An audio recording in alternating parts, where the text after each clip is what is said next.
Thank you for coming.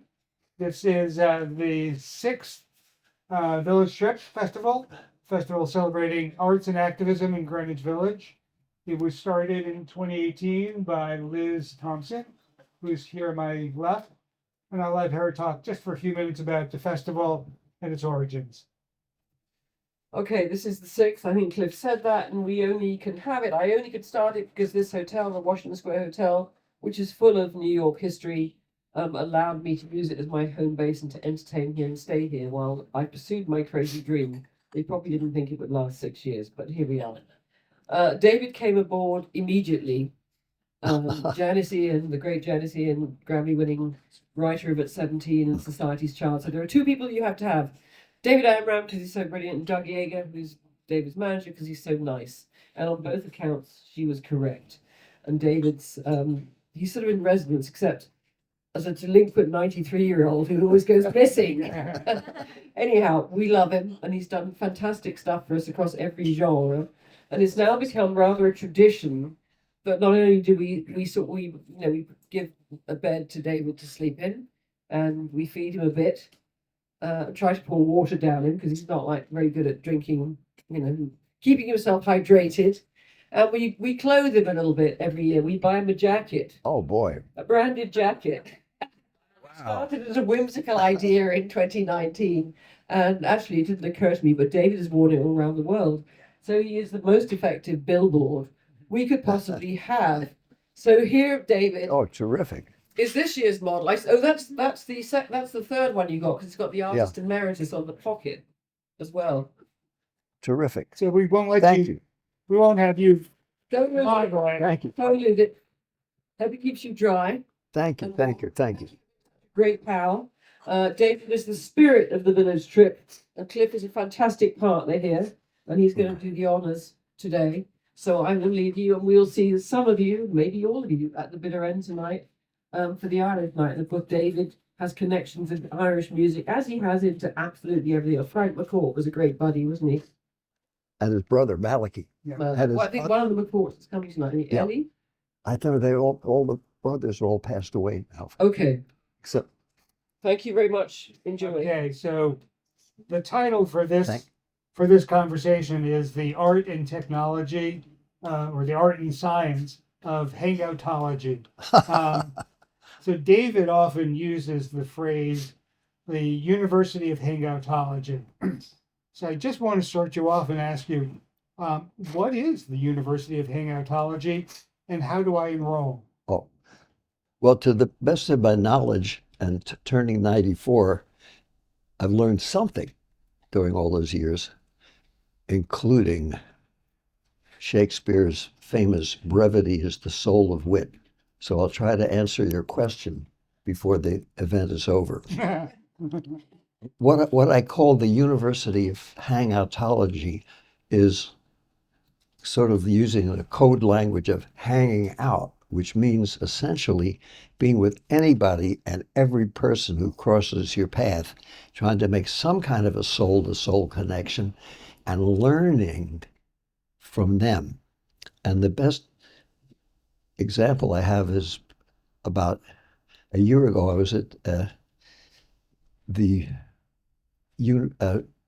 I guess it was a museum of New York history, some elegant name like that. And they had a wonderful gospel singer who used to go down south in her bus from Harlem before Dr. King had made his famous entrance, and take her chorus there, sing spirituals, talk about the civil rights, and then drive all the way back without getting shot because she was just such a wonderful, gracious, beautiful person. And she said, I'm going to be doing some of the songs that we did before there was even anything called civil rights. I'd like you to play for me. I said, well, gee, what an honor. So I was playing what I thought would be appropriate music, like I did when I wrote for Shakespeare in the Park and had to accompany Shakespeare's words with actors, all of that. And whatever I did, she said, no, man, that's too much. So finally, I ended up doing almost nothing. In other words, she really wanted just simple as possible. And she was with a gentleman.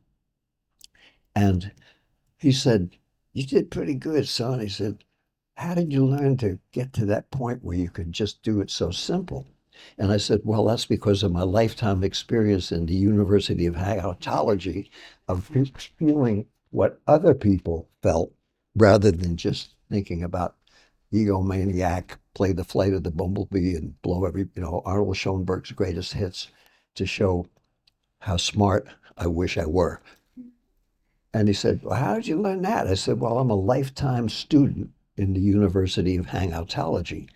And he said, which really made me feel good, he said, and he was a lawyer too, he said, my University of Hang-out-ology is 137th Street and Lenox Avenue, where I go in the street corner every day just to speak and listen to people who are saying things that would never get in the newspaper or never be in a book necessarily, but teach me knowledge, because the people who have that information see that I'm listening and interested. And then he told me about Langston Hughes, the great writer. And Langston told me, well, I wrote a cantata with him. And he told me that they had done music and what we call music and poetry. I wasn't the first one. Homer preceded me, plus King David. Homer? Homer with Iliad and the Odyssey, where he rapped because he couldn't see, played spontaneously, and with a poor lira player, we only see photographs of the vases that were showing people reading and somebody trying to accompany them on a lira, or an aulus, which is the two flutes, which was also done way, way back then. And we don't know who they were, and King David played the harp and also had so music and poetry. Langston said, we did that at the rent parties for ages, but it was never planned any more than Jack Kerouac and I planned it back then. It was just kind of a University of Hang-out-ology experience. Every person that I've met that I mentioned in my books and on the website and talk about to kids to try to encourage them was that way. They allowed themselves to act human and not to be revolting, narcissistic, egomaniacal swine, because they realized that while that's something that's here, there was an alternative path to pursue. And the University of Hang-out-ology is great. It's free. Everybody can be a scholarship student. The campus is the world we live in, and it's wonderful. And it's also more fun. It's healthier, and your kids grow up to being a lot nicer because they're used to hanging out and having respect for anybody and everybody, and in turn receive those gifts that you can't buy. Otherwise, the wealthiest people in the world would all be delightfully happy because they say, I want to buy some of that happiness, and they could afford to do it. Like those poor people that went down in the submarine for $1 million. They were trying to get a thrill, and I guess they figured that would be thrilling. And I'm sure it was until the submarine exploded. But even, I'm sorry that it did, but the idea that everything can be purchased by a psychiatrist, seeing a psychiatrist, a dope dealer, a guru, isn't necessarily valid. And the higher level in the University of Hang-out-ology are just trying to imitate a civilized person is a continual education. That's a long-winded way of trying to answer your question. So what was it like hanging out in Greenwich Village in the 1950s? And is it different now? Well, the spirit is the same. I always tell people nowadays, when they say, it's too expensive, we can't have a relationship, the women are taking over the world, the usual things that we see and hear constantly. I said, ever since Adam and Eve left the Garden of Eden, the rents have been too high, and men and women have been trying to learn how to get along with one another. But I said, the spirit of the village, when I came here in 1955, having been brought up on a farm in a town of not even a town, 140 people. So where I live now, there's 145 people. It's a megapolis compared to where I was brought up. But at any rate, I came here And I met people in their 60s, 70s, and 80s, as well as my own age, who were nice artists, poets, painters. I could mention them to you, and your folks probably knew all of them too. DeHersh Margulies, remember, and the wonderful painter, lived with his mom, who was 90. He used to wear that beret, and he'd come over to my little sixth floor walk up and encourage me to say, "I that's pretty good. Well, you should put an oboe in there." He gave me, and Dmitri Mitropoulos, who was the great conductor of the Philharmonic, and Ralph Serkin, they're all passed away now. They were older than me. I could do nothing for them, to put it mildly. But the Joe Papp expressed it the best when I stumbled and fumbled in to start with the Shakespeare Festival that wasn't even in Central Park. It was a church on the Lower East Side.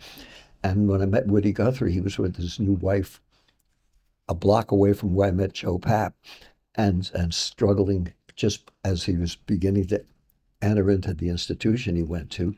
And when I met Jack Kerouac at a Bring Your Own Bottle party, that was all in 1956. And Joe Papp said it best. They said, "Well, what was it like for you four guys?" He said, "Back in 1956, what did you have in common?" And Joe, I wrote it down. Joe's response was, "We were all total zeros." And he didn't say that in a whining way. He was just expressing his story, which was told me he was a boy in Brooklyn, and his folks spoke Polish at home, Yiddish, and a tiny bit of English. And he went to a public library, and he just grabbed a book out. It was all Shakespeare. He started reading it, and he said that's what made him feel he could leave his house and his block and go out into the world and do something. And he never wavered from that way of looking at all the stuff he went through, all of which is written about voluminously. So I won't go into all the gossip and struggles he had. Nobody mentions the fact that he stayed that way his whole life. And then when Hair and Chorus Line, which he developed because no one was even interested in looking at it, and the public theater finally went to Broadway and made a fortune and went around the world, he took the hunk of money that was assigned to the Shakespeare Public Theater for developing it and put it back in the Shakespeare Festival in the park so people could still come for free. And after they accused him of being a communist, which he wasn't, ruining the grass, which he wasn't, wrecking Central Park by doing something that no one wanted to hear, going into neighborhoods where they didn't speak English, everything that he was considered to be some kind of an outrageous criminal, and he did it anyway and succeeded, and it became popular. He took all the money, and instead of becoming the evil king of Broadway to replacing David Merrick as the person that would terrorize you as soon as they entered the room, he was the same person that gave a lot of unknown people like myself a chance to do something, and with the idea that everybody, from people who were millionaires to people who were on welfare, could all come and see Shakespeare and be inspired as he was as a boy. And it's pretty amazing. So I was lucky enough to be and meet people that were like that. And I figured, well, at least I could aspire. I could aspire to try to be that way. So I encourage everybody else, even if you can't, if you know that that's something to aspire to, you can fake it, lip sync it like Billy Vanilli did till they got caught. And you feel better and have more fun and be more enjoyable. And that's not political or criticizing capitalism or socialism or any ism. It's just a simple way of being. And anybody brought up on a farm knows that. Doug Yeager, my beloved manager, but more than a manager, he worked with Odetta and helped her get appreciated before she left. People that have that understanding all know that anyway.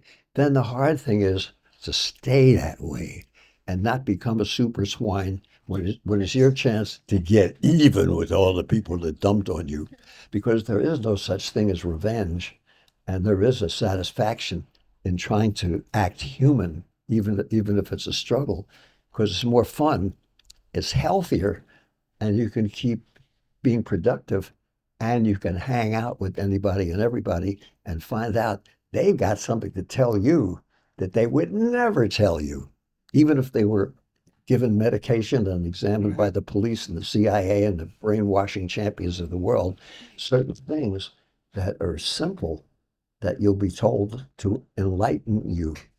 And I only wanted to say that because I think it applies to adults, which I guess we all are as well. You know, to try to, whatever you do, encourage other people and younger people to try to be that way by example of how you are to them. And when someone comes up, if you're lucky enough and says, gee, could you show me, or I want to be a writer, I want to be a lawyer, a bus driver, an astronaut, a brain surgeon, instead of saying, get out of my face, kid, you can't do me no good, or ignoring them, trying to tune in to how they feel and then be reminded yourself how you felt when everybody was dumping on you. And maybe the one or two people, anybody from the grocery store, encouraged you to do that rather than allowing yourself to be imprisoned by other people's mental problems. That's what you call a brief answer. Is that what, did that fit your question? Yeah. I mean, I always see Greenwich Village as an ecosystem, and there are people, you know, species of all different sorts. You know, some are artists, some are creators, some are recorders or journalists, some are hangers-on. And my favorite story about hangers-on in Greenwich Village, I guess in the 40s and 50s and 60s, there was this one couple, and they were both public school teachers. And they didn't have any kids, but each year they took one of their salaries and spent it on buying art. And they hung out at the Cedar Tavern. So they were hanging out with, you know, all these amazing painters, you know, abstract expressionist painters. And they had a real love for art. So they weren't artists at all. They never pretended to be, but they really enjoyed art and appreciated it. And the artists would invite them over to their studios and sell them paintings at, you know, 1/4, 1/10 the price they normally would charge. And sometimes they would even give them some sketches and other things. Well, 40 years later, this couple had amassed a collection of art that was worth hundreds of millions of dollars. And every major museum in the world was courting them because they wanted the collection donated to them. And I think the National Gallery down in DC eventually got it. But those are the people who appreciate art are sometimes just as valuable and as important as the people creating art. Well, I went to the Cedar Tavern. I had gone around with Joan Mitchell when I lived in Paris, and I was just playing jazz on the French organ, having a good time. And I didn't know anything. I knew painters, Gladys Rockmore Davis, who had stuff in the Met, and her husband Floyd Davis, who was a great illustrator. And I remember seeing a bunch of artists. I was about 14, and they were living in the village that was really crazy then and wonderful. And I never forgot that spirit. And we sat down. I played some boogie woogie on the piano with her son, and one of the artists said, "You're one of us." I thought, wow, if I could be like these people. And they took me out to Coney Island. I remember we went on, and they were having such a good time. I'll never forget. That was Julio de Diego and his daughter and my friend Noel and myself. But the only kind of, I guess you'd say, art that I knew was living in Washington, D.C. I used to go to the Phillips. They had a Phillips gallery, they called it. It was close to a school where I was a gym teacher part-time at a French, because I knew French at a French-speaking school. And then I used to sit to do my homework on the couch and look at that Party of the Boatmen by Renoir. It was just so beautiful. I could still see it in my mind. And I remember when I came to New York, I was playing with Charles Mingus the third week I was here.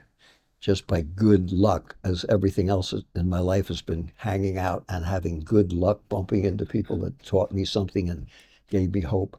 And I said, is it okay to come? It was this beautiful house. And he said, now you're with me. So they said, oh, Mingus, the host, you're a legend in jazz. We're wonderful. And looking at me like, who is that schmuck kid with the French horn and the beads? But sort of like he brought a dog in with him without a leash. He said, that's my French horn player. I said, so I was allowed to enter. And he had a Renoir in his house. I said, oh my God. So I was standing there communing with it, I thought. You know, it was just so beautiful. And he said, what are you standing? Why are you here?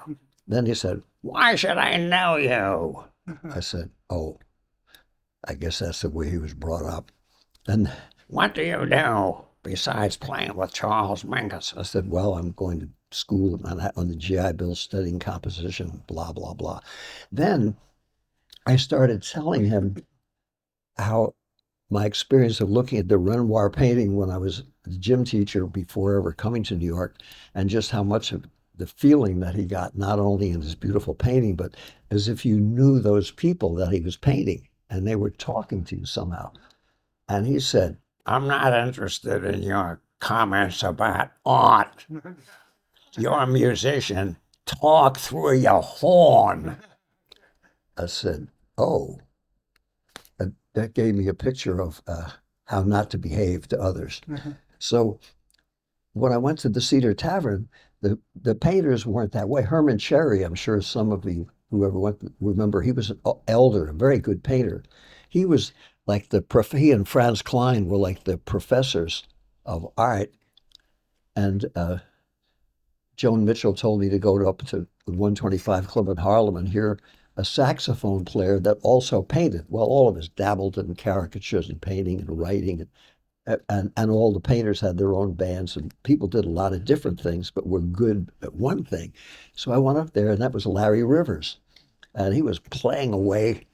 The band stopped, and the band leader said, thank you very much, ladies and gentlemen. It's been good to be here.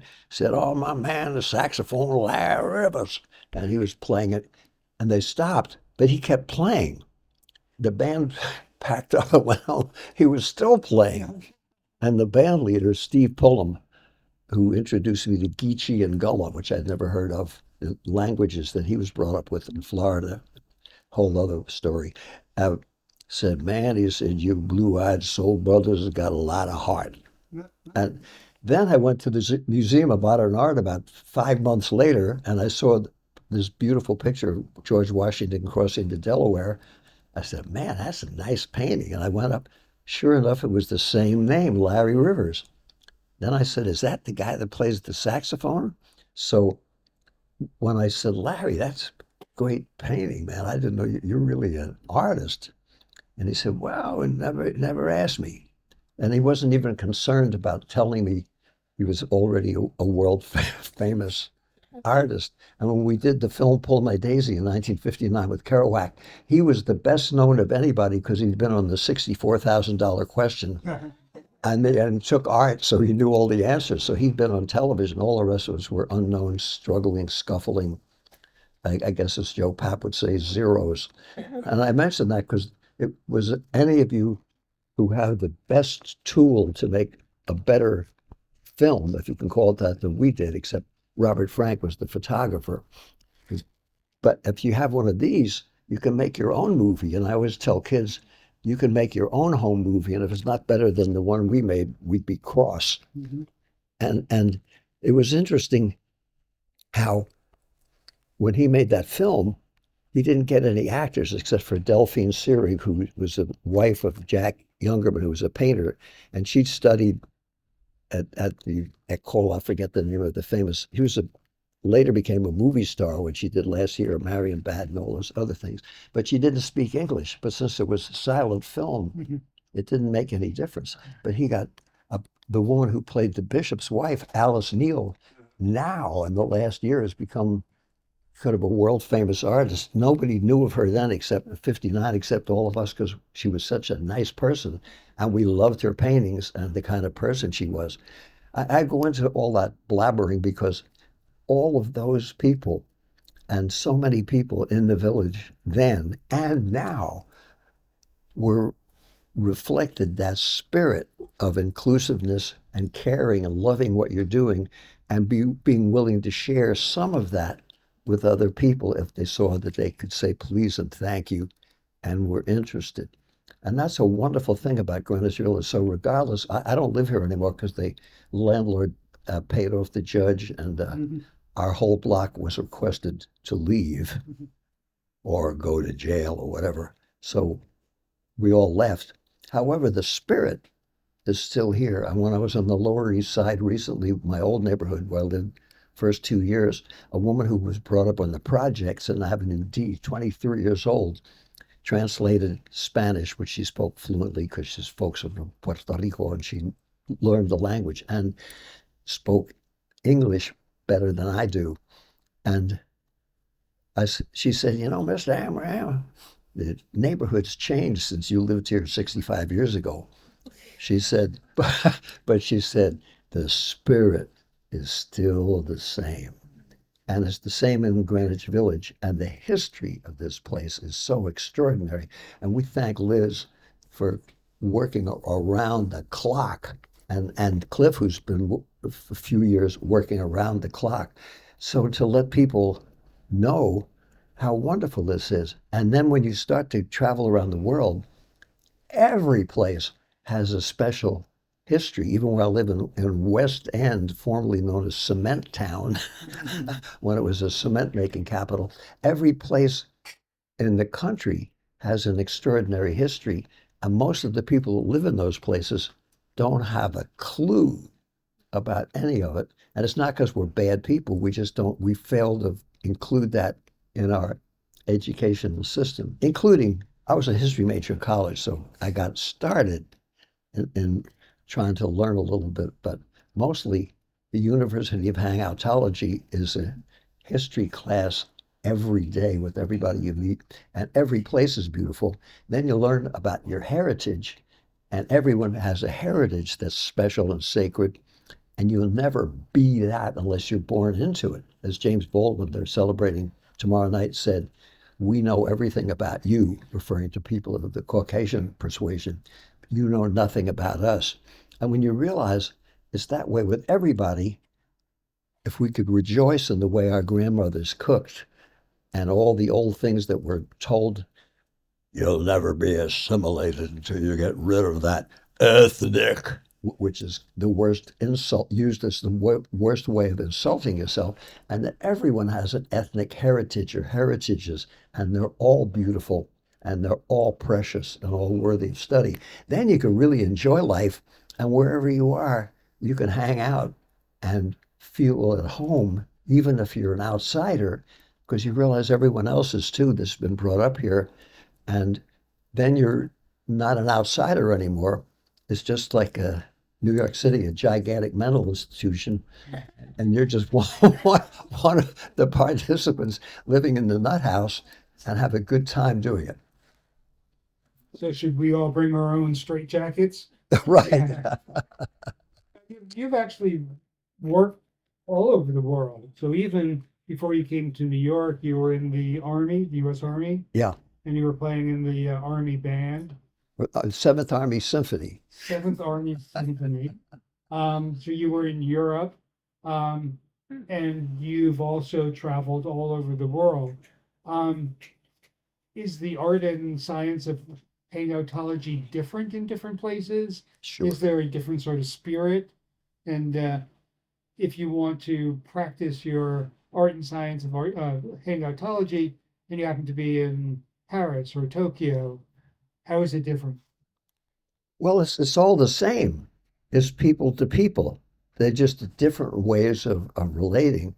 When I was in Pakistan, I was invited to this Orthodox home because I behaved myself, and they saw I wanted to learn something about that music.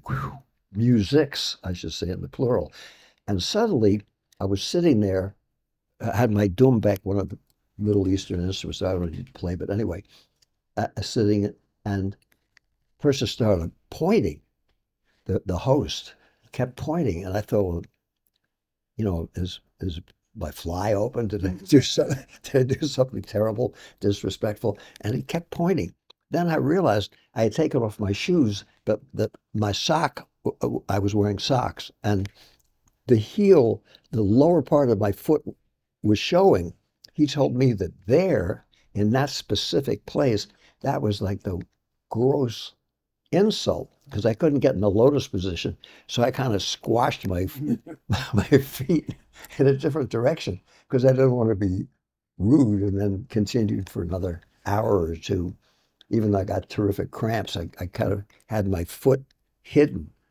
And he said, well, we understand, you're born in a different culture, but he said, that don't ever do that. He said, that's really, really rude. So I learned from that, keep your bottom of your foot to yourself. And you can learn from your mistakes too. And if you act decently enough, you'll be told that you're doing something wrong. So the idea of the American or anyone barging in to take over is not appreciated. And in this country, pretending you're a member of a different group of folks that you were brought up with also is very disrespectful, even though it's tempting. That's why I got the cowboy hat I wear, being kind of more like the bourgeois anything hat.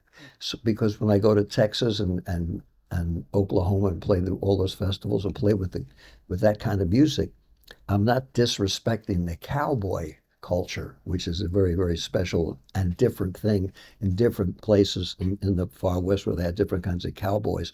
And when I played with Dizzy Gillespie and Monk and so many, Lionel Hampton, I didn't wear a dashiki because I didn't want to be disrespectful to the African American culture. When I was in the Middle East and in Abu Dhabi, I was given a sort of a outfit by the musicians, except when I was invited in Kenya, when I was invited to play with them, they said, wear this, come. Otherwise, I wouldn't do it because it was disrespectful to the culture. And you can, if you're not, but when you are disrespectful to the culture, usually people tolerate it because they're used to that. Or the tourists coming into Native American places and saying, hey, we're inside of a kiva. Hi-ya-ya-ya, hi-ya-ya-ya. Eugene Ormandy, when I wrote a piece for the Philadelphia Orchestra, I used Native American music. He was from Hungary. And he said, what kind of music? And I said, well, maestro, it's based on Native American music. He said, no jazz, no jazz. And I said, well, maestro, this isn't jazz, it's Native American music. What? And I said, that's music of the American Indian people. He said, oh my God, that's worse. And I said, no, I said, it's very beautiful. I said, he's a terrific Cheyenne chant, which I wanted to use in the piece. And I said has an A, B, B form rather than A, B, back to the beginning. It goes from here to here, from there to there, and then to the middle, and then to the end is A, B, B. And he said, it's too simple. It's not monotonous. It's a disaster. Too simple, too simple. So I sang him, Hayanamana, Hayamaway, Yamano, Yamano, Hayanamana, Hayana, Hayanamo, Hayano, Hayano, Hayano, Hayanamano, Hayamaway, Yamano, Yanamano, Hayanamana, Hayana, Hayanamo, Hayano, Hayano, Hayano, and his response was, it's too complicated. So I used that in another piece because I realized if it wasn't a 4/4, 3/4, or 2/4, I was told by the assistant conductor I was sunk, and he'd give it to the assistant conductor to do. So I had to do everything and I put all those complicated rhythms within a 4/4 context. So all you had to do was to beat time, and if you couldn't get lost, it didn't matter because the musicians could play it anyway. But that notwithstanding, it made me understand that he was a wonderful musician and a wonderful person. And when he would do the Viennese music, it was fantastic. But it was just, he was living in the country. He didn't even know, know that there was such a thing as American Indian music. Because I remember he said to me, all right, this is hiya da da hiya da da hiya hi. I said, Maestro, that's in the beer commercial. I never met any American Indians, and I played with Floyd Radical Westerman for 40 years that ever used that. That's not the music, it's the stereotype of what it is. And we're the masters of stereotypes because of the genius of packaging and advertising, where we can take the worst poisonous carcinogenic stuff and package it so beautifully that you develop an appetite for it because the packaging lures you in. So when at the University of Hang-out-ology or anything, you learn to see what's inside the package. The packaging's great. And if you happen to choose a course, as I did inadvertently, and many people did, until it gets a name or a title or a category, you're just considered to be some kind of a spaced out, bipolar, jack of all trades loser. They developed the term beat generation after the third string critic gave it the best review in the history of the New York Times. And he was rewarded by the first string critic as never being allowed to review a book again until Gilbert Milstein, God bless him, gave Jack that wonderful review. And Franz Klein said, I'm not an abstract expressionist. I'm Franz from Western Pennsylvania, and my Pennsylvania landscapes and my caricatures in Minetta Tavern are just as important as the black and white paintings that made me a millionaire, because it's part of my body of work, just as Picasso had all those different periods in his painting, and they're all worthy and beautiful. And just as composers like Beethoven, when you hear his first or second symphony, people say, it's just a knockoff of what Mozart and Haydn did. But actually, when you listen closely, and when you hear his orchestration of Irish folk songs, which I never heard until a few days ago, gorgeous. And everything has his cliche packaging. I was told by a composition teacher, the Fifth Symphony by Beethoven was God giving the anvil of fate directly to Beethoven. Not like you poor schmucks that are studying composition would make us that are never going to amount to anything. It would make us feel great, as if we were never addressing the fact that his landlady, who was struggling as much as Beethoven to get by, was probably pounding on the ceiling of, please pay your rent.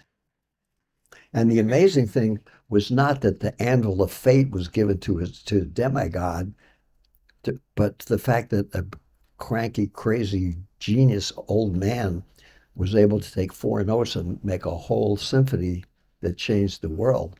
And so many of the things that we learn, that we accept, we have to unlearn by being around people that'll set our heads a little straighter and appreciate that everybody is creative, everybody is an artist until they're talked out of it. Now, you famously hung out with all sorts of different people, both in the village and other places. What did you learn from other creative people in different disciplines? So you're talking about the abstract expressionists. You also hung out with Kurt Vonnegut and James Baldwin. Is it easier to learn from people in different disciplines because you don't have to be afraid of sort of copying them too directly? And obviously you can see and learn different things from different people, but are there certain patterns that you develop where it helped you absorb the ideas from literature or painting and then be able to incorporate them into your music? Sure. I just learned something this afternoon. I took the card out so I could pronounce her correctly. I met Mary Death Willoughby from Australia. Yeah. And I was talking to her about what I learned from Clint, from a wonderful writer from New Zealand who moved to Australia, of the tall poppy syndrome. And she told me a further definition of the tall poppy syndrome that I never learned. And I also learned to spell her name Merydight, because I spelled it wrong when I autographed a book for her. And I never would have known how to spell her name, except fortunately she was nice enough to tell me. Secondly, if I hadn't started just talking to her, I wouldn't have learned what she taught me. And this has happened every day. Kurt Vonnegut, after knowing him for years and doing all kinds of stuff, and he said, "You're writing a book." I said, "Gee, I don't know, Kurt, I'm not really a writer." He said, "Write the way you talk." James Baldwin told me 1958 at the Riviera Bar. He said, "I know you're writing symphonies no one's interested in, and writing books that no one's interested in." He said, "Always keep a carbon copy." He said, 20, 30 years from now, it might be a whole lot better than you're told what you've done or you are now, then. And those are, and a lot of other stuff I've learned and continue to learn every day from people who will show you something that you don't know about. And I think that's the way you get any knowledge, by being receptive to other people's knowledge, which they'll share with you if you don't act like super swine, which pardon me, I don't mean to keep talking about swine, because except I remember growing up on a farm. Nice pigs out there. When you'd feed the hogs, they start chasing the truck if you're in the back, and your job was to take the garbage can and throw it out there. And it was terrifying the way they behaved, because when you start to throw the garbage out, if they get so hungry, they would almost leap in the truck and eat you. And then if the garbage fell on the back of whoever was the most powerful hog, they would start eating the garbage and literally chew the poor leading hog's back in order to get the food. And then we realized that other animals weren't quite as greedy in their eating habits as the hogs were, at least when it was feeding time. And I think that we're all brought up to, the immigrant fantasies that we all have is our parents or great grandparents, whatever, always come here and be a big shot. So we all suffer from the big shot-itis attitude. Is when you finally become a big shot, then you can dump on everybody and really be successful by scaring people and acting, like the hogs do. Well, I think people are a step above, with all due respect to the animal kingdom. They're a much higher level than hogs at eating time. And not just a question of table manners, but just behavior. And some animals are actually pretty nice to each other, and then nice to different groups of animals. So you have a farm, eventually the chickens and the ducks and even the dogs will make friends, and people can do that too. But if you're brought up in an idea of assimilate into the great gruel pot of nothingness, you end up being not nourished, but poisoned by the nothingness. And Dizzy Gillespie was the one who explained to me the gumbo philosophy, which is in New Orleans. The idea is that there's a gigantic pot of gumbo, and everyone takes their most precious ingredients and puts it into that pot.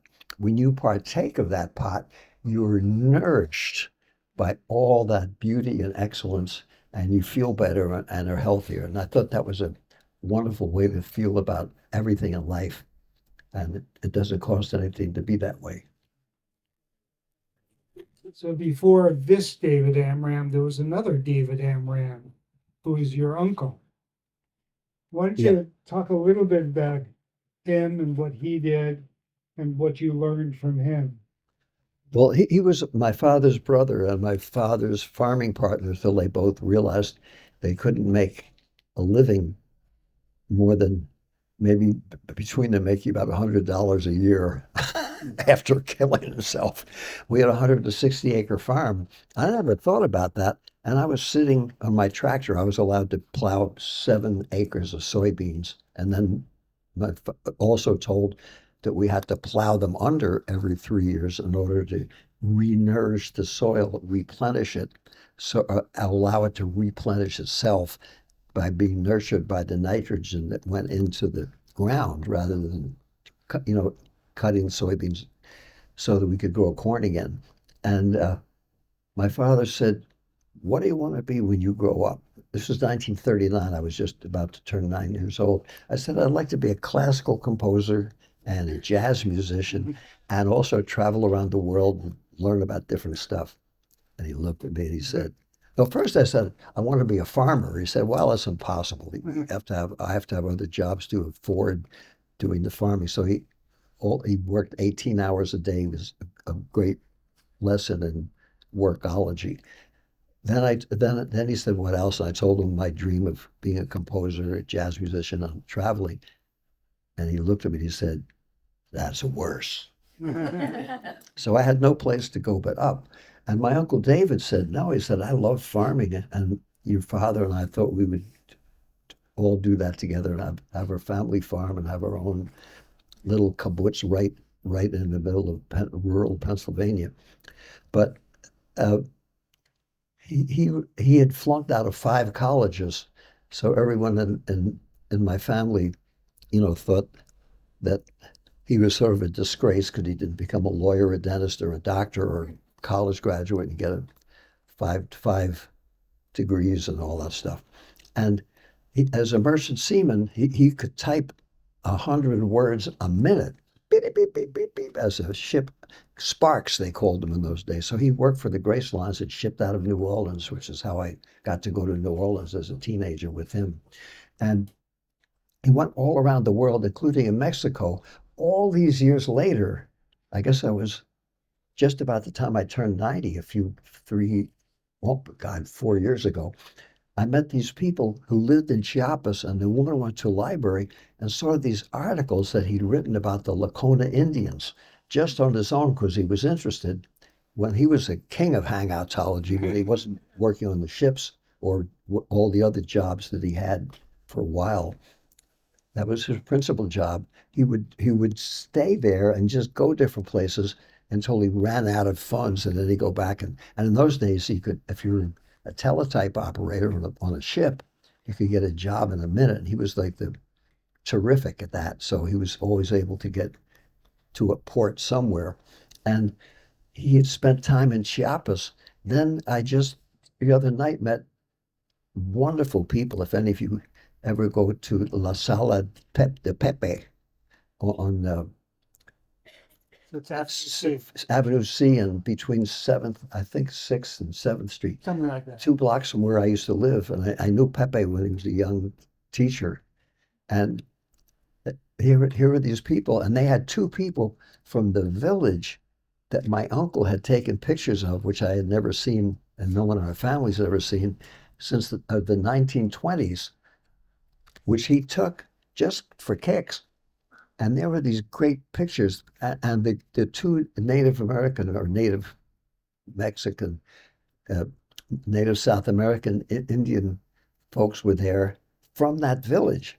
And the husband of the woman who was a translator teaching her dialect and Spanish and English to literature students, her husband his family had been there hundreds of years, and there he was watching his face, seeing pictures of people who were like his grandparents photographed.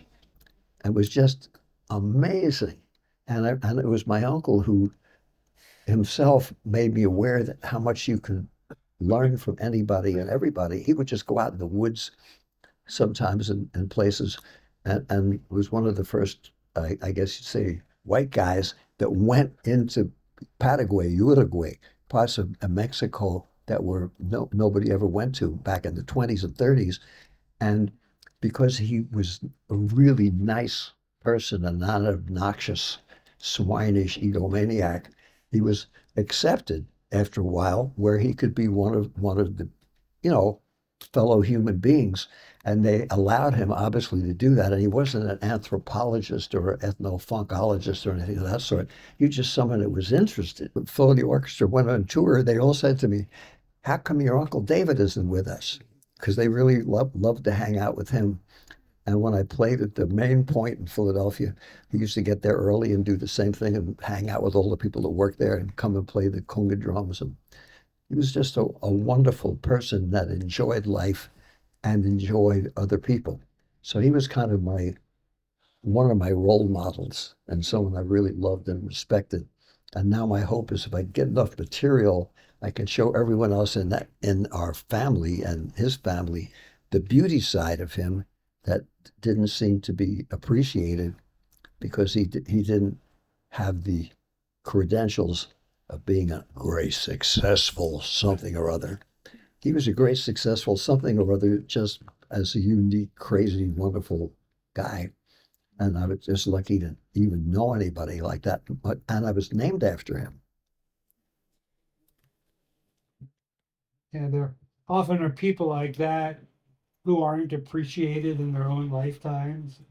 The New York Times has been doing a series of obituaries of people who weren't covered by the Times when they died, but 10, 20, 30, 40, 50 years later, we now realize were really important and often had an impact on society and, arts, culture, whatever, that sometimes takes a little bit of perspective for us to understand.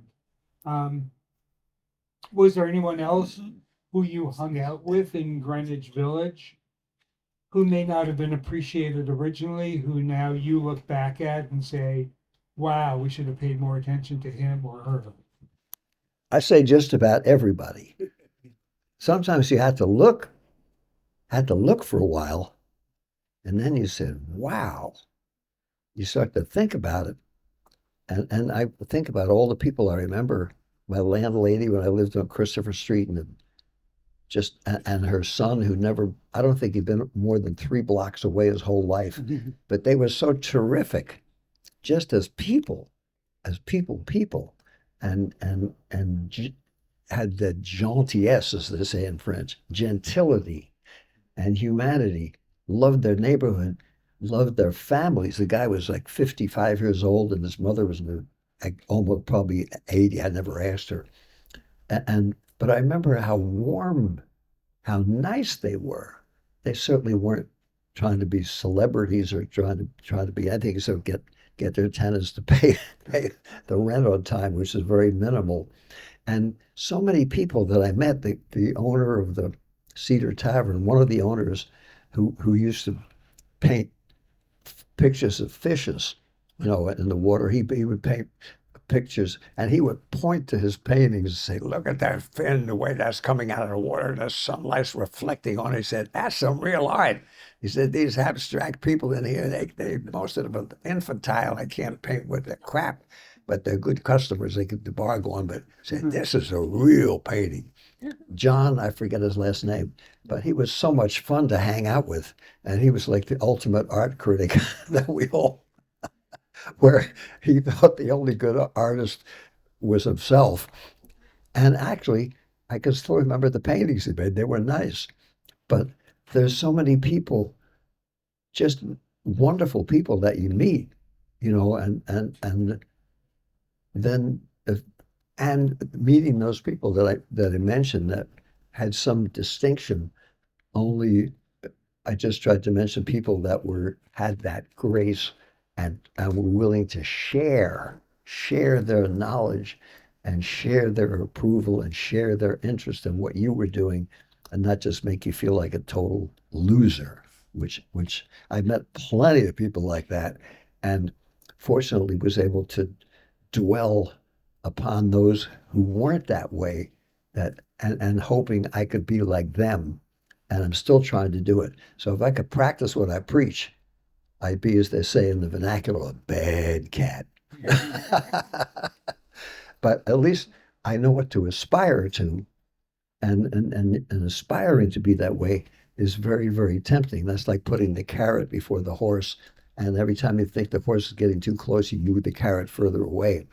So it makes life much more interesting, a lot more fun, and then when you realize that feeling like a failure is just a normal reaction to the fact that you have a high ideal that you can't ever reach, and that music or any other achievement like that is a spiritual thing that you'll never understand.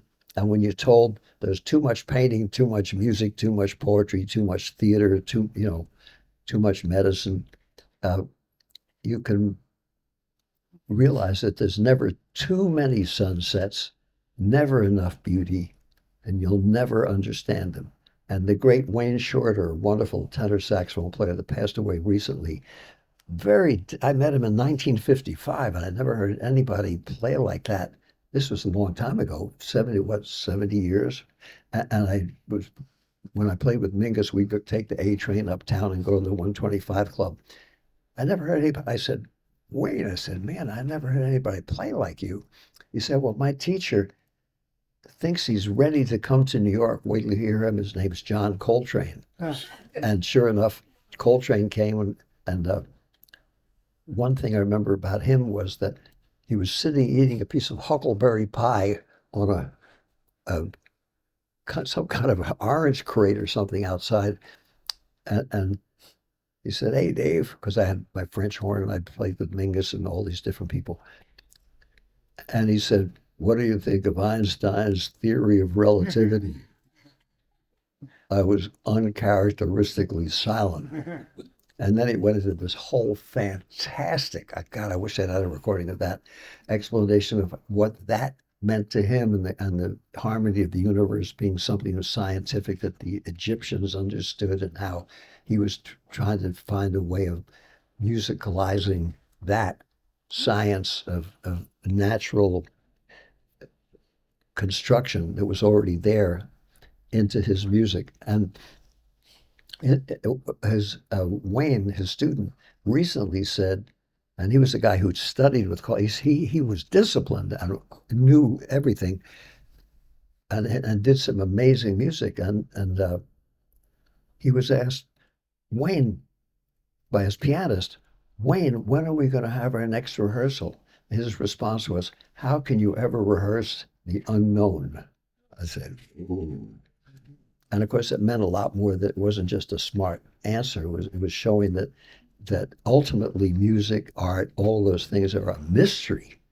There's like the sunsets, something that we never can achieve or create yourself, but is there as an example of what to do. And that a lot of those things remain a mystery, and that's a good thing too, rather than, well, explain it, categorize it, package it, and sell it.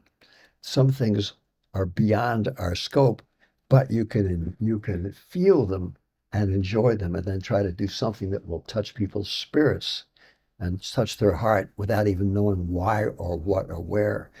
But in order to get to that point, you have to work like a dog, as they say, to get, I guess, good enough so that you can do that without anybody even knowing that that's what you're doing.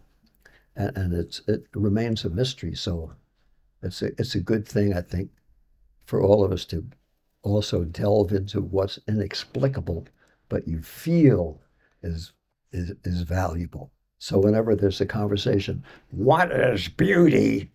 I'd say better to move on and talk. Use a little hang-out-ology and speak to the doorman instead. So you've written 3 memoirs, correct?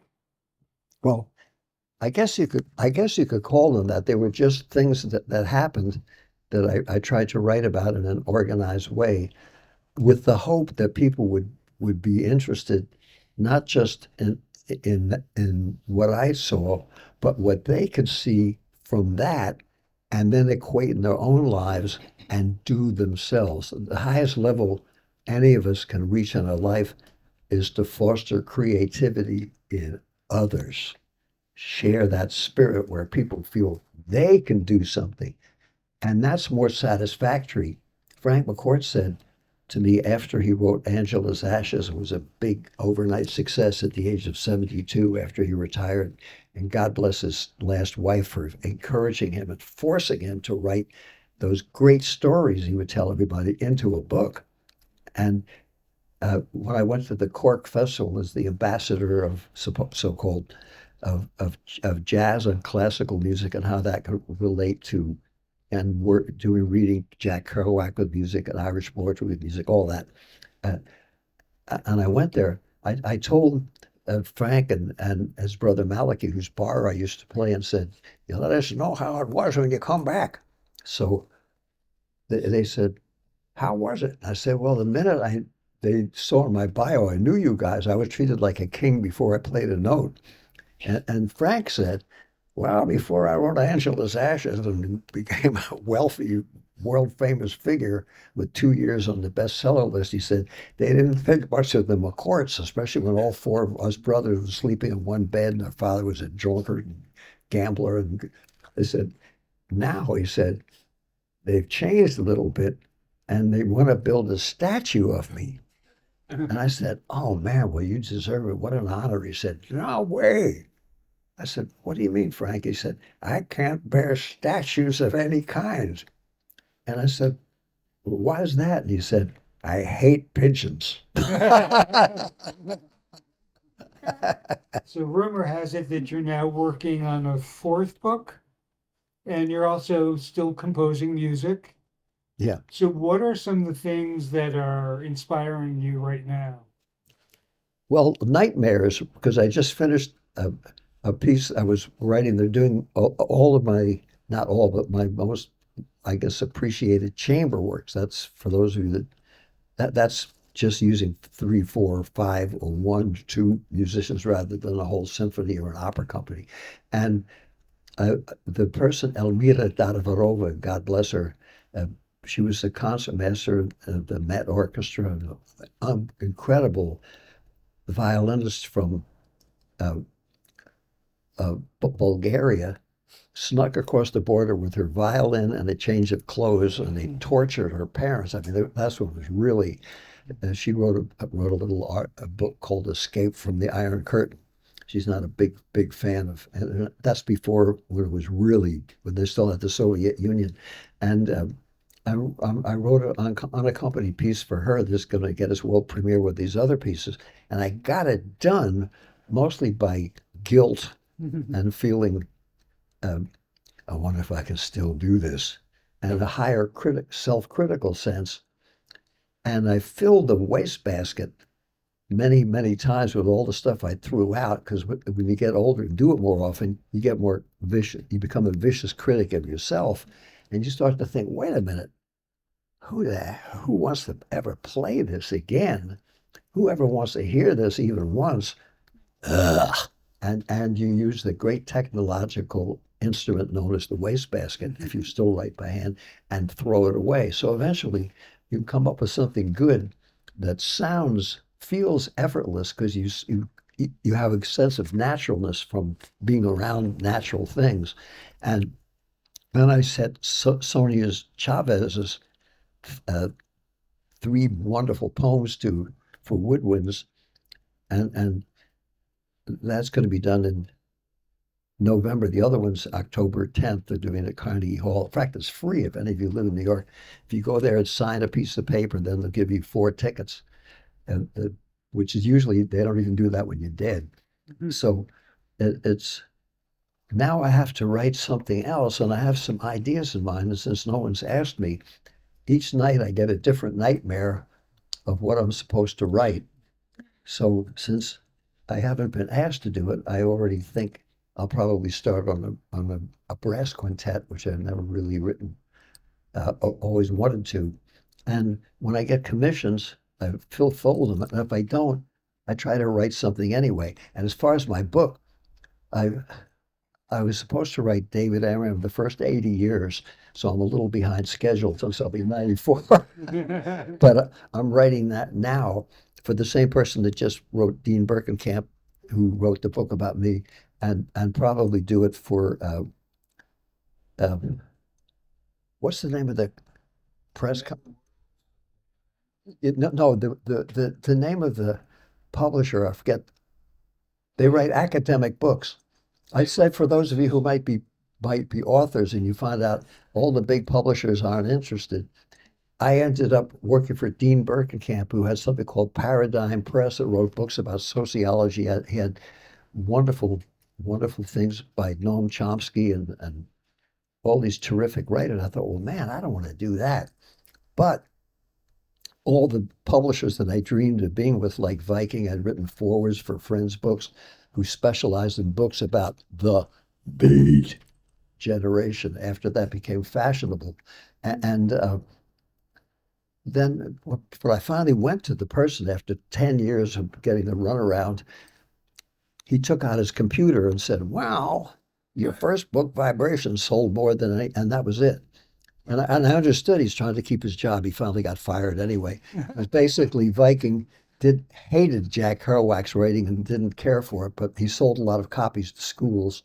And I saw the publishing films, the record business, all those things have sunk. But the academic publishers that were considered to be the bottom of the barrel are now the only people that at least put the thing out and don't dump it in the slag heap 14 months later. And then you have to be independently wealthy to pay to get the rights back so that someone else can put it in the dump heap when they republish it. So to make a long, boring story short, I worked my way down to the bottom in order to still have a chance to do what I love to do. And as far as classical music, I had the same publisher of my classical stuff for 60 some years. And I was offered a fortune after I did the music for the Manchurian Candidate to write schlocko, crapo, orchestrating other people's music, be a ghostwriter. I could have been a millionaire in 1 year, which was very tempting, believe me. But when I spoke to Leonard Bernstein, who was a millionaire and a very good composer, 1960, I had done something called The Young Savages. He said, the classic question, "What are you doing next?" And I said, "Well, I'm writing a piece for the Park Avenue Synagogue." He said, "What?" And I said, "Yeah, I'm going to go back. I have to finish it." And he said, "How much are they paying you?" And I said, $500. Then he screamed with laughter. But he said, "That's great." I said, "Well, it's part of my heritage and my late grandfather and my dad and everybody else. Something I'm honored to do it." And he said, "If you can feel that way and continue doing what you want to do in your heart," he said, "you're going to have a much better life." And he was a terrific film composer and a wonderful guy. And I certainly wasn't a menace to him. He already was one of the greats at that stuff. And when I was and that's why I didn't ever stay in Hollywood or do that, because I realized if I did, 5 years later, they'd get sick of me and they'd get the next David Amram for a year or two, the way, pardon my vulgarity, the way pimps do with prostitutes, and then throw them in the gutter after. And I'd rather just continue doing the best I could do rather than being a ghostwriter for the next flavor of the week. And so I always encourage young people, follow those career death wishes to the max. And if you do, you might come up with something valuable. And if you don't, hope for the best. As long as you can pay your rent, it doesn't matter. It has no bearing on you as an artist or a person, as long as you can get by. So just do what you dream of doing, do your very best, and hope for the very best. And if nothing happens, that's cool too, because at least you spent your life doing what you felt you were put here to do and doing the best you can. And there's a lot to be said for that. And your kids grow up being a lot more fun to be with too. I can say that without bragging, I hope. That's the only thing I would, and I don't dare brag because I'm not responsible for them being as terrific as they are.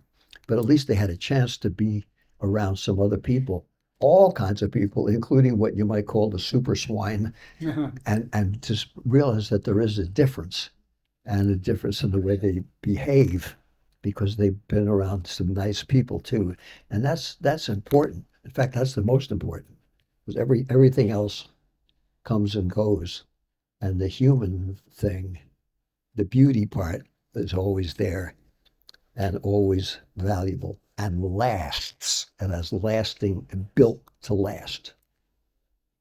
So why don't we open this up to questions from the audience? So if you have a question, come up here. so we can hear you, and keep the questions short. Make sure that they're questions and not statements. And David will give you an interesting and perhaps rambling answer, which are often the best answers.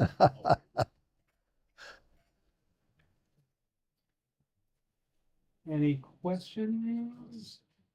Maria? I did read with interest about you posting the soundtrack for the Manchurian Candidate. Yeah. And I said, how did you ever get into this? And then he obviously immediately got out of it And because I didn't see any more soundtracks. Although maybe he did the Summer Place. No, I wrote the music for it. Yeah. also for Splendor in the Grass. Splendor in the Grass, that was it. Oh, phenomenal. Yeah, so we did a few. Hung around there for a while, now that I think about it. And how did you get into it? How did you decide it wasn't for you? Miss New York City.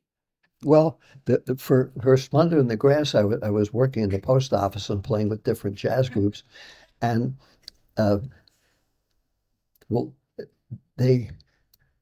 Kazan was looking for somebody, and all the famous composers were busy. And the costume designer for Joe Papp's theater, Lucinda Ballard, recommended my music. So, well, you'd never heard of the guy, but he's a classical composer that can write melody, harmony, counterpoint, and he plays jazz. And Kazan loved Chopin. I didn't know anything about Kazan. And he also played jazz musicians in films. And so he came up and he just talked to me. He sort of said, "Kid, you never did anything, but I got the hunch if you got any music." So I played him one thing I'd written for nothing about the Third Avenue L that had classical and jazz. And I'd done for a friend of Terry Southern's, Al Avakian, who gave it to this filmmaker that had no budget. And so I had a copy of it, only, again, because of just stumbling and fumbling into doing that. And I did the best I could. And it's now on YouTube, amazingly enough, 70 years later. But at any rate, he called up the next day, and I could hear my music playing in the background. I said, "Wow, that's wild." And he said, "I just got a hunch you could do something." So I was lucky, just by stumble, to be able to do a chance for that. And then I met Jack Warner and his cadre of people that were standing around him in gabardine suits. I'll never forget sort of his bodyguard of, how would you say, entourage. And he said, "Well, you never did nothing." But he said, that Leonard Bernstein never did nothing either till he did On the Waterfront. He never did a movie score. And he said, "He's doing pretty good now." He said, who's greater than Leonard Bernstein?" And I said, "Beethoven." And instead of punching me in the mouth or having his bodyguards, they were ready to smash me over the head. He went, that laughter where they shake their shoulders. And I'll never forget, it was like an amen chorus. All his bodyguard terrifying cats were, they did the same thing. For the Manchurian Candidate, I started working for John Frankenheimer because his wife used to go to off-Broadway plays, and because of doing Shakespeare in the Park, I did stuff for the Phoenix Theater, and I'd written a lot of, and he was looking for a composer that wasn't taking something out of a drawer and using a hack, to make his seventh chords and stealing from the classics or copyrighted music by changing enough notes not to violate the copyright law and have to pay any royalties to the person who had written the music. And they wanted something that sort of sounded like classical music for Turn of the Screw that Ingrid Bergman was in. And I remember doing that, and we had to sleep on cots because he was trying to record it. And we recorded it. And in those days, you couldn't do it electronically. In 1960, I guess it was, 59 maybe. I can't remember the exact year. And I did that, and it came off really well, and she won an Emmy. So he got me to do the very first film score before I did Splendor in the Grass, called The Young Savages. And I remember he talked to Harold Hecht and got the same thing. "That guy never did nothing, or heard of him. That really sucks." So I got probably the lowest fee of anybody that ever did a feature film. And Frankenheimer stood up for me. And I remember he shouted so much at Harold Heck that all the veins were popping out of his neck. And he was turning purple. But then when they decided for the Manchurian Candidate, Frank Sinatra liked opera and he liked jazz. So that I didn't get any of that static, and they just left me alone. Plus, the script was being written, and they kept shooting stuff out of sequence. So I remember sitting in a motel room trying to write the music for it. Went out there and he said, I want to send something over to you. And he sent out this one part of the film. I had no idea at this point, reading the book and reading the script, what was where was when, everything was done out of sequence. And there was that famous scene where there was one camera for the whole several minutes and showing the American soldiers sitting there and all the Russian and North Korean people who had brainwashed them, giving them psychotropic drugs, and they were sitting there. And then suddenly they turned into like a Savannah, Georgia tea party of beautifully dressed women, and all the soldiers became something else. And then they said, shoot the guy in the head. They did that, and everybody applauded. And it was so weird. And he said to me, what did you think of that? And I said, well, man, that's the weirdest thing. It made me feel sick to the stomach. Is that what are you going to edit that in? He said, no, that was it. He said, I wanted the audience to feel what it's like to take psychotropic drugs and be brainwashed. He said, oh, God. So I had a harpsichord. I used a harpsichord, 2 piccolos, and I wrote the ugliest sicko music and sort of put a Viennese waltz out of tune on top of that. And I remember taking the most unmusical, disgusting thing I could think of doing. And it wasn't that hard. I just searched all the wrong notes. And I guess it helped out the scene. So then I said to people, the hardest part was writing the theme to show the guy's nobility, the character, that he was like a Shakespearean character. And I said something with melody, harmony, counterpoint. I said that was hard, not to just have it sound like everything else that had ever been written. The easy part was doing that hideous stuff, because it was just the thing of trying to do everything ugly and unmusical as possible in a musical enough way so it fit the film. And it was interesting. Sometimes some of the critics said brilliant, that liked this, that brilliant score by avant-garde composer.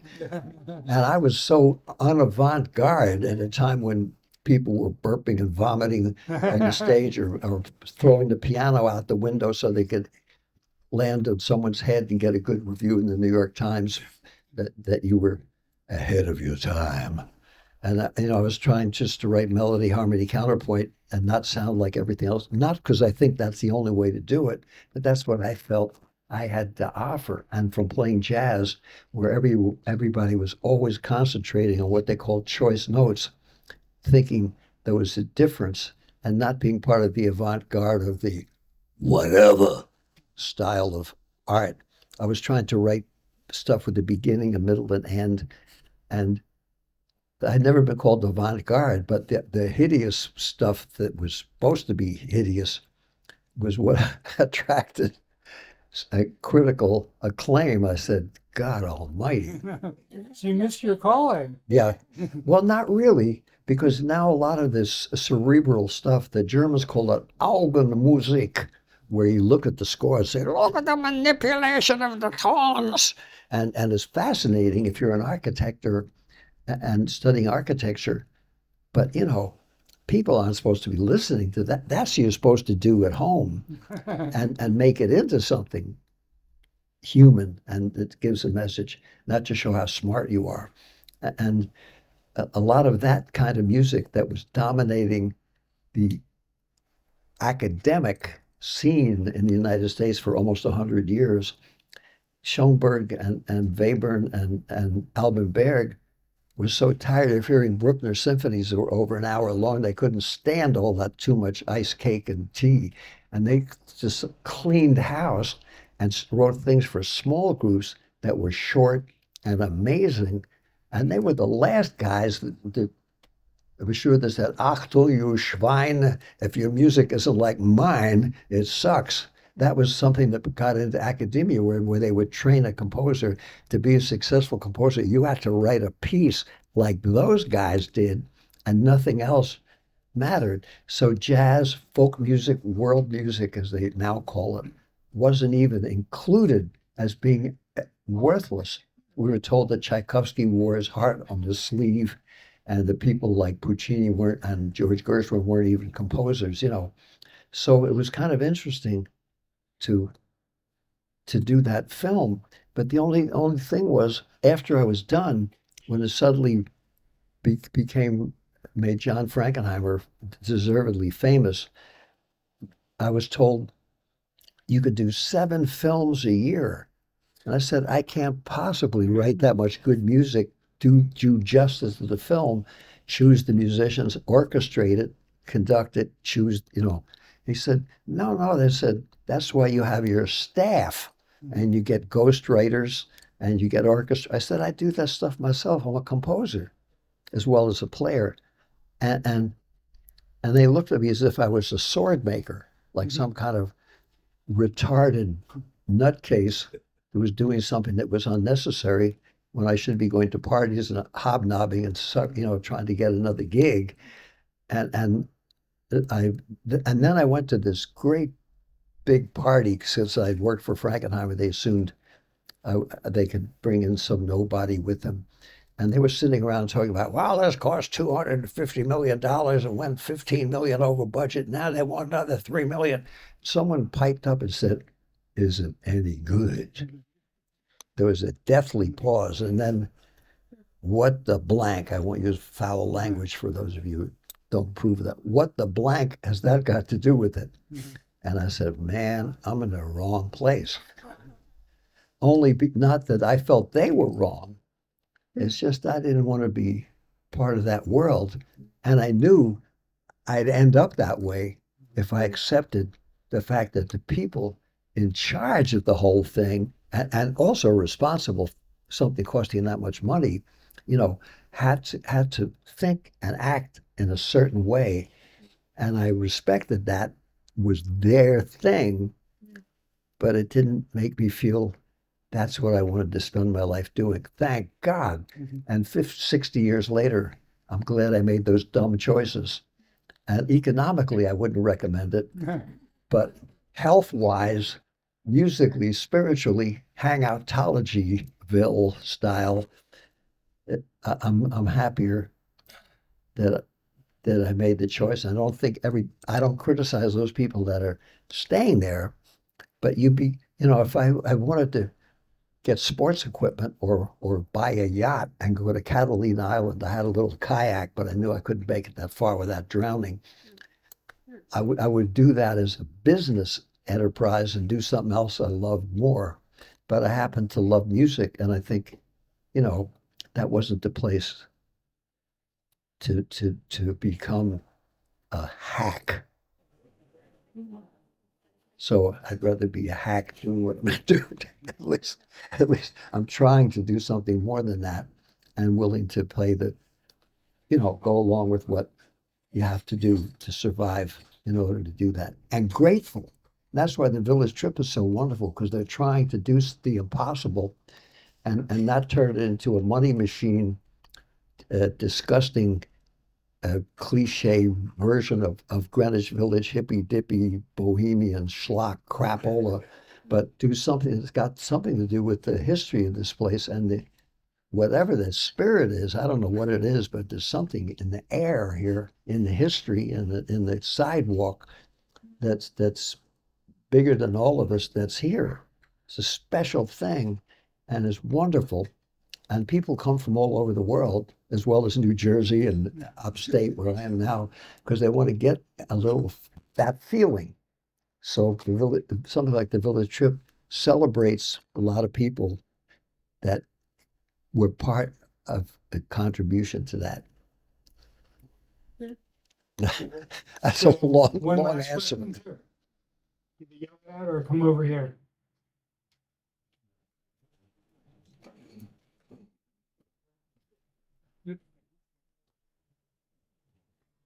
Hello, David. Thank you for coming and sharing Oh, your experience. So I'm somebody who is of the spirit of downtown New York. I live in the East Village. all right. My parents were at Woodstock, etc., etc. And I find myself, I'm a creative artist as well, and I play in a band with two poets who are in their 70s. Like, it's a lot of fun. But I also work for tech startups.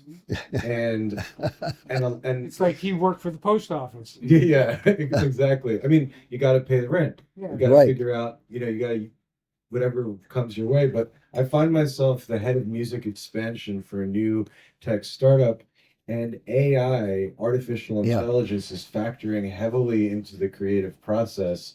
So I was just wondering if you could speak about your thoughts about artificial intelligence in the creative process.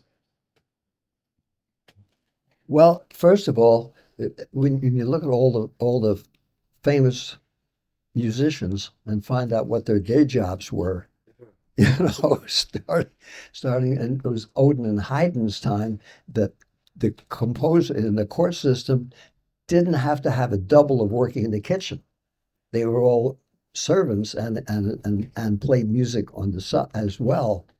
And certainly all the people we know, singers, songwriters, and fantastic people, had other types of day jobs, and a lot of them still do. But what you do to pay your rent has no bearing on your value as an artist or a person or anything else. That's just paying the rent, and that's part of the gig too. Yeah. And not, as far as the artificial intelligence, my daughter said, "Daddy, why did you get an artificial intelligence bio?" I said, "I don't want to see, She insisted on it. This was a few months ago. I mean, it develops every week into something else. I said, wow, that was some bio. Then I realized they would, because of my good fortune that I haven't had enough rotten reviews by doing rotten stuff, that they could find enough rotten things to say. So everything was pretty nice, but everything I recognized from being online somewhere. They didn't make it up. They just this unbelievable ability to capture information and put it in some kind of a form. So I figured that's a good thing for menial, hard working stuff where people bust their chops and spend a week doing something that's torture, that they can get the same result. But I think the creative thing is something more or less that comes to you, not you specifically, but anybody, and that no, just like those machines that write string quartets, they had one at Princeton. They sound good, but it's different. I don't think the yet the artificial intelligence, till they can hook that up to someone's brain, or which probably they'll be able to do somehow, some way, ever can equate what somebody can do to make those 5 million choices, even to make something simple. So I'm sure it's good for certain things. It also is good to save companies money because they don't have to pay somebody to do all that hard work when they can get a machine to do it. But it can be helpful for certain detail stuff, just like the elevator's better than walking up the stairs, excuse me. But there's still the step-by-step thing that when you're walking up the stairs, not just good for your vascular system, but something. I think I don't think that one should be in competition with the other. It's just that sometimes it's good to. I think that anytime there's a new invention, I'm sure when the Gutenberg press, came out, people said they're not doing it by hand anymore, so it sucks. Or a Vimeo, or good Lord, when the cell phone came, and all the things that we have that we take for granted because they're so terrific, helpful, but they don't do the thinking for you. They're just tools. So I think artificial intelligence is another terrific tool, and we have to figure out how to use it. And generally, all of those great technological advances are used ultimately to put somebody out of work and to save time and to save money. But then someone's going to come along and probably has come along. You're probably one of those people that can find a way to use that to do something creative and maybe do the part that you need to do that would take hours, weeks, or months, and knock that stuff off, and then have the space to put what you have to contribute that the artificial intelligence can contribute because someone else hasn't already written it down. So they don't. What I gathered from the bio of me was they weren't making up stuff. They were just taking things from everywhere and organizing it. And I said, damn, that's amazing. But that's a different thing. That is taking what is already there and organizing, and that's a good thing. Plus the other stuff I could do. But when they say about a robot's going to be able to do this and that, well, mostly what a robot can do is something that's a drag to do anyway.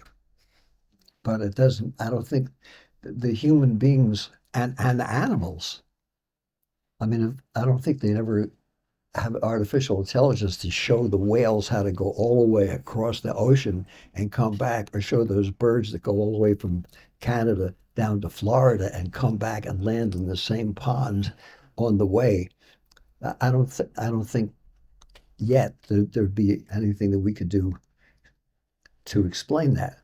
And if the artificial intelligence could figure out a lot, or how the Egyptians constructed their pyramids, so that a certain time each year the shadow would be cast in a certain place, or a lot of the things of Stonehenge that we don't understand that we know, or Easter Island, or how those things were built. That's a lot of those are mysteries. Probably help us out, but some of the stuff just out there, Mother Nature or humanity. And then as far as playing with your band, whatever, when you're doing it at the moment and there's an audience of people, even one person listening, I know it makes you feel different, than when you're just doing it in a room. And then when you play with other people, the same music, and they have a different feeling, that makes the music different. And then you can play with the same guys or same gals or both. And each time doing the same thing is a little different. And the interaction of that moment, that's a magical thing that happens that makes it a one-time only experience. And that's got nothing to do with what informationally artificial intelligence can organize. That's a spiritual part that is beyond our comprehension and involves people. And that's a special thing. So that'll be our refuge when everything is news was presented to you by artificial intelligence. Well, I wonder sometimes, all the history books, all the theory books, all the stuff that we're supposed to learn about, that's someone else. That's some artificial intelligence too, but it's artificial and it ain't that intelligent. So we hope the artificial intelligence can get all the stuff that's really valuable, a lot of which it does, and stick it out there and get rid of a lot of dumb stuff that we're, incorrect information that we're all have to outgrow and unlearn from what we're told is supposed to be the dictum of how to be. So there's a lot to be said for it, where it can get the best information that we have so far for a starting point. Yeah, thank you for answering. A friend of mine said, just to summate, he said he's a percussionist and he's touring the world with Crowded House, a famous band, but he's also a programmer and he understands where it's going. He said, we're teaching machines how to sing better. Good. Sure. Well, I played when I was at Cuba. I played with Los Muñequitos de Matanzas, and I learned the guaguancó 40 years ago when I went to Cuba with Dizzy Gillespie and played with Los Papinas, who are monsters, and learned the 4 basic components of this that's a structure of an unbelievable rhythmic pattern that everybody knows. So if you get lost, which we did constantly, you'd look for if it was the bass part of it, oomba oomba, oomba oomba oomba.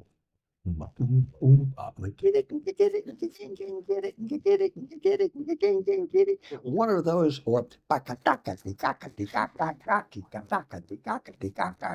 so you hear those, any one of those 4 patterns, you know where you were. Well, the guy who lived that stuff with the center of it, they don't play any of those four patterns because they're born with that stuff. They play everything sounds like a solo, but it's all fits together. And then the chorus comes in, so I still can't figure out where. Then they had one thing that he said, Davey, you sound pretty good for American Boy, but you forgot the umading. I said, what? He said, umading. Umading. I said, oh. So I called up Alfredo, his wonderful Alfredo O'Farrell. And I said, Alfredo, what is that? He said, no, that's the place. He said, but it's flexible. He said, you could put that anywhere. I said, oh, after I figured out finally where it was supposed to be. And then there's another group, you probably heard about El Rey something. And I just saw it on YouTube, Jazz Online. It gives them free stuff from Cuba. And they have a thing where they're doing the guaguancó, and they're more, I guess you say, advanced than los. I wouldn't say advanced. In a different way than the Los Muñequitos de Matanzas are, who were considered to be the home of the guaguancó, that one of the thousands of ways. And they have the dancing and singing, and they're doing it, but man, it sounds like everybody's playing a solo at the same time. But the singers know just where they come in, and then they got dancing that goes with it. I said, holy God. And then you go to hear some of the music from India and stuff from the Middle East and all Central Europe and Japan. Oh my Lord, there's so much stuff out there that you can never learn it in a lifetime. And that's a good thing. So artificial intelligence can probably help to codify some of that to show us the easy way to get started, to figure out where the heck you are. And then that's only a technical thing, because then there's the creative thing on top of that, of the interpretive and the variations. It's endless. So history and the human mind still has a lot to offer. And I think as long as you remember that, all the other technological stuff, that just use it in a positive way. Just like the advertising and a lot of other stuff is used in a it homogenizes and repackages stuff sometimes, leaves out all the nutritious elements. Mm-hmm. But it sounds like you're onto a good thing. Thank you. And I'd like to learn more about it. If you could. Doug gave me this. Oh, thank you. So you were mentioning the name of the publisher of your book. Oh, There's a book that came out about a year ago that was a collection of essays written about David. And it's called I got to get your card so I can hear your band too. The Many Worlds of David Amram, Renaissance Man of American Music, edited and introduced by Dean Birkenkamp. Anyway, it's Rutledge is the publisher, Teller and Francis Group. So if you're interested, you could go to Doug Yeager, who is David's manager, and Edwin Odeta's manager, and Josh White's manager. Anyway, and is a great repository. And it's available on Amazon. And isn't there a chapter by Liz in there? And one of the chapters in this book. Liz wrote a terrific chapter. Anyway, I think we're going to wrap it up here. Thank you very much for coming. There still is about 5 or 6 days left for the village trip. So go to thevillagetrip.com Oh, thanks. and you can check out our schedule and see what things will be interesting to you. The Baldwin event tomorrow night is going to be fantastic. So I would strongly encourage you to go to our website, look at the James Baldwin event, which is called Hotel and Unbound, and book it and bring a lot of friends with you. Thank you very much.